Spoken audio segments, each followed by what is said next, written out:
What if I told you that the most beloved aircraft in military history was originally hated by everyone in the Air Force? The A-10 Thunderbolt II, nicknamed the Warthog, was dismissed as ugly, backwards, and completely useless by fighter pilots who never wanted it built in the first place. For decades, Air Force leadership tried everything to kill this program, calling it a flying gun, mocking its design as backwards engineering, and insisting that close air support wasn't even a real mission worth pursuing. But then, the Gulf War happened. And this ugly aircraft achieved a 95.7% mission-capable rate while flying over 8,000 sorties, and proving that sometimes the most effective weapons are the ones that look like they shouldn't work. Today, I'm exposing the 50-year transformation story of how institutional hatred became legendary devotion, because what happened to the A-10 reveals everything about why the military's most obsolete weapons often become the most indispensable, and why ground troops still call this flying tank their guardian angel. What I'm about to show you isn't military propaganda. It's the documented transformation of institutional resistance into operational necessity. The A-10's evolution from unwanted stepchild to beloved legend. What really matters in combat aviation is brutally simple. Does it work? And will it keep flying when everything else is grounded? That's where the A-10's backwards design becomes a masterpiece of combat engineering. Here's exactly how we're going to expose this ultimate transformation story. First, I'll show you the systematic Air Force resistance to the A-10 program. Then, we'll examine the Gulf War Vindication that changed everything. Next, I'll reveal the continuous evolution that kept the A-10 relevant. After that, we'll dive into the decades of retirement attempts that all failed.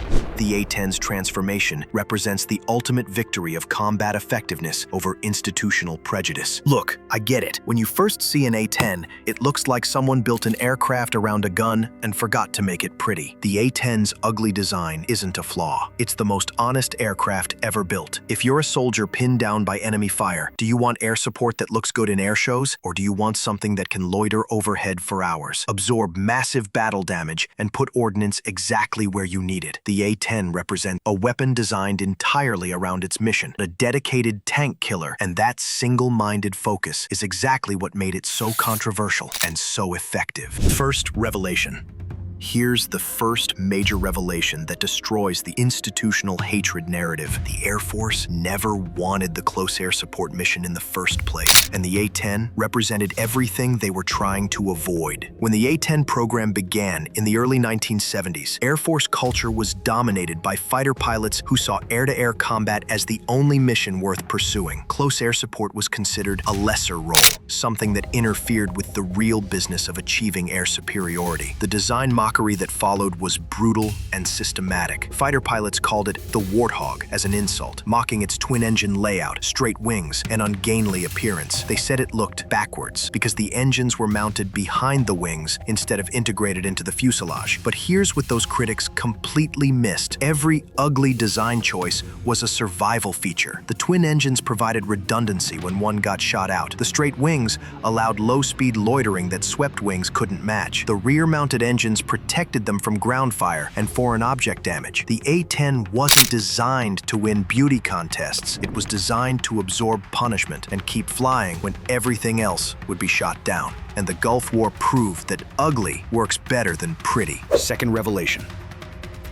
But here's the second revelation that makes this transformation even more incredible. The Gulf War didn't just vindicate the A-10's design. It completely destroyed every argument against close air support as a legitimate Air Force mission. The combat statistics from 1991 read like a fantasy novel. 95.7% mission-capable rate, while America's most advanced fighters were grounded for maintenance. 8,100 sorties flown, with A-10s firing 90% of all Maverick missiles used in the conflict. But the real vindication came from the battle damage reports. A-10s returned to base with holes you could walk through, missing control surfaces, and hydraulic systems completely destroyed, and they kept flying. Captain Kim Campbell's aircraft lost all hydraulic control, and she flew it home using manual reversion, landing safely with damage that would have killed any other aircraft.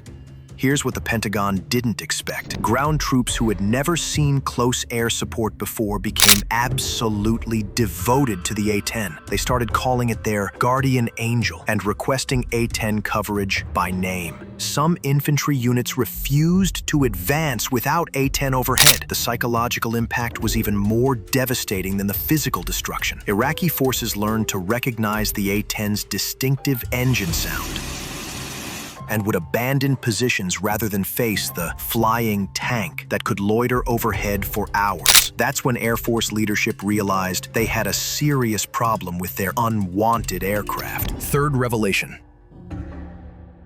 Here's the third revelation that exposes the institutional transformation. After the Gulf War proved the A-10's combat effectiveness, the Air Force had to completely reverse decades of opposition, but they still kept trying to retire it anyway. The post-Gulf War period revealed the fundamental conflict between Air Force culture and operational reality. Despite overwhelming evidence of the A-10's effectiveness, leadership continued pushing for retirement because close air support didn't fit their vision of future warfare. The first major retirement attempt came in the early 2000s, when the Air Force tried to replace A-10s with F-16s for close air support missions. The results were catastrophic. Friendly fire incidents increased dramatically because F-16 couldn't loiter long enough to properly identify targets. Here's what leaked Pentagon reports revealed. The F-16 replacement program was quietly abandoned after ground commanders started refusing F-16 close air support and demanding A-10s be returned to service. We're talking about an institutional admission that their obsolete aircraft was irreplaceable. But the most revealing moment came with the F-35 cost comparisons. While the F-35 program burned through hundreds of billions of dollars, the A-10 kept flying combat missions at a fraction of the operating cost, with higher availability rates than America's most advanced fighters. The Air Force discovered that trying to retire the A-10 was like trying to retire gravity, operationally impossible. The technology impact. But here's where this story reveals the broader implications for military technology. The A-10's continuous evolution proves that mission-focused design beats technological complexity every single time. The transformation from 1970s analog systems to modern digital capabilities is nothing short of remarkable. The A-10C upgrade program integrated GPS-guided weapons, digital cockpit displays, and advanced targeting systems, while maintaining the fundamental design philosophy that made the original aircraft so effective. The LAST upgrade gave A-10's precision strike capabilities that rival modern fighters. The precision engagement modification added helmet-mounted cueing systems and advanced sensors. The Tusk wing replacement program extended service life to 2040, meaning some A-10s will fly for over 60 years. But here's what should terrify enemies of American ground forces. Every upgrade makes the A-10 more lethal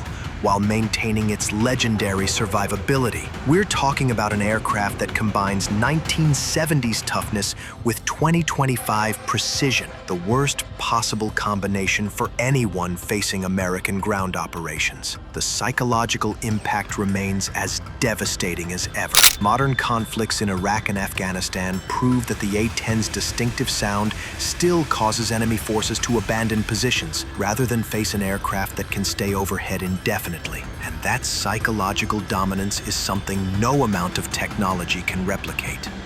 The ongoing mystery. But here's what should keep Air Force planners thinking about the future. The A-10's 50-year transformation from hated stepchild to beloved legend might be just the beginning of its operational story. Current conflicts in Ukraine are proving that close air support remains absolutely critical in modern warfare, even against advanced air defense systems. Intelligence reports suggest that the A-10's low-altitude capabilities and survivability features are more relevant than ever.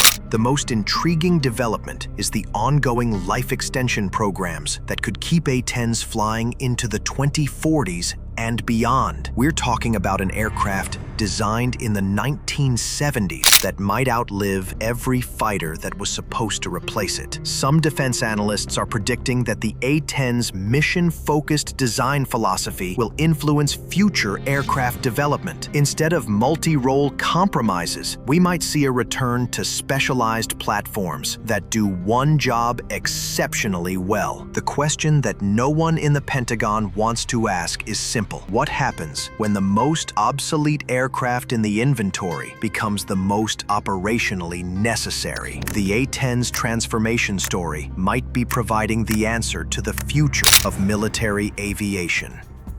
The A-10's transformation from institutional hatred to legendary devotion represents the ultimate victory of combat effectiveness over bureaucratic prejudice. For 50 years, this ugly aircraft has proven that mission-focused design beats technological complexity, and that sometimes the most effective weapons are the ones that look like they shouldn't work. The Warthog's evolution reveals everything about how military technology should be developed, around the mission, not around institutional preferences. While other programs chase theoretical perfection, the A-10 just keeps flying, fighting, and saving lives. But the A-10's story is just one example of how American military technology succeeds through evolutionary adaptation rather than revolutionary replacement. The same pattern is playing out with America's main battle tank, where decades of continuous upgrades have transformed a 1980s design into the most feared ground combat system on Earth. Speaking of evolutionary success stories that prove old designs can dominate modern battlefields, next week I'm exposing the M1 Abrams transformation, how America's outdated main battle tank became so dominant that enemies developed entirely new strategies just to avoid fighting it. We're talking about a 40-year evolution from Cold War relic to modern battlefield king,